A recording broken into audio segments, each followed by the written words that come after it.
3 years ago, I've decided to start an art career without feeling ready, confident, or prepared. So yes, a perfectly reasonable decision, very sane.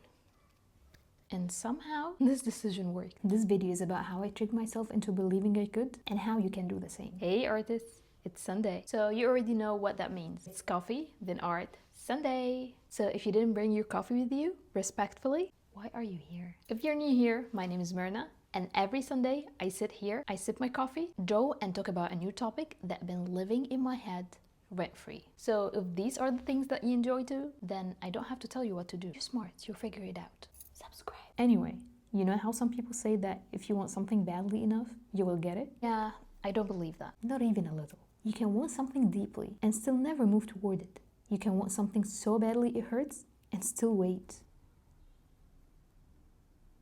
Because wanting doesn't automatically lead to action. Unfortunately, the real shift happens when you start believing that you are capable of taking action to get what you want, even before you feel ready. Which is rude, because readiness would be nice. And that's where everything changed. Wanting was never the problem. I've always known I wanted to be an artist. Since I was young, art felt like the only thing that made sense to me. Everything else?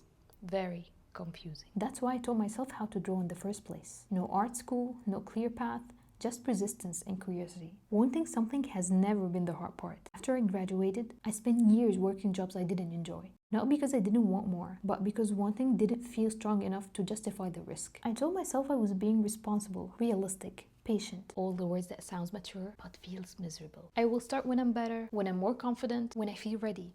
So yeah, never. In reality, I was waiting. And waiting doesn't look like fear, which is why it's sneaky.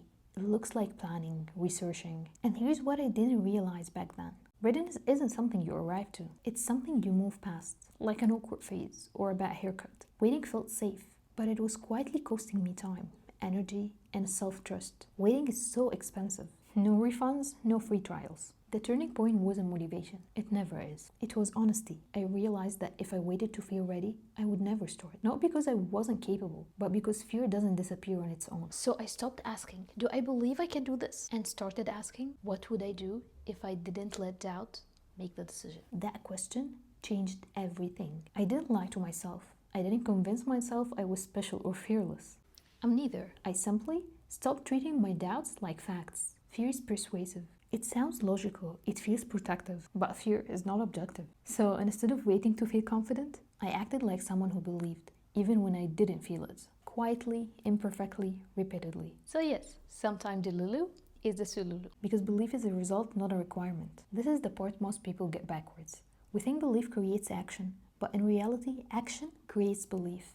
Annoying, but true. I didn't become confident and then start. I started, and confidence slowly followed. Not in a dramatic way, in the small moments of proof. Every time I showed up, I made it harder for my doubts to argue. They still tried though. So, this is how you can do it too. Step 1. Borrow belief instead of forcing one. You don't need to fully believe in yourself. You just need to believe that it's possible. If other people have built the life that you want, people who weren't smarter, richer, or more prepared, then it's not unrealistic for you to try. Borrow that belief until you build your own.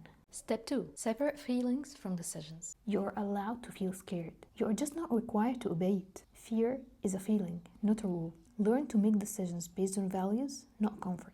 And that will change everything. Step 3. Stop waiting for certainty. Certainty doesn't exist at the beginning. If you wait for guarantees, you will stay exactly where you are. And instead of asking, will this work? Ask, am I willing to try even if it doesn't? Step 4. Make the commitment smaller. I didn't commit to a lifetime. I committed to trying, to 1 year, to one next step, to showing up again tomorrow. Small commitments create momentum without overwhelming you. Step 5. Act like the person you're becoming. Stop asking, am I successful yet? Because my friend, that question is a trap. Start asking, what would the version of me I admire do today? Then start doing those things. That's how identity changes. Through action, not affirmation. And then there was the moment it stopped feeling like pretending, because at some point something shifted. I wasn't acting anymore. I had built enough evidence to trust myself. Not because I eliminated fear, but because I stopped feeding it and letting it make decisions for me. That's when I realized I didn't trick myself into believing. I proved it to myself. So if you're watching this and thinking, I want more, but I'm scared, that doesn't mean you're weak. It means you care. You don't need confidence, you don't need permission, and definitely,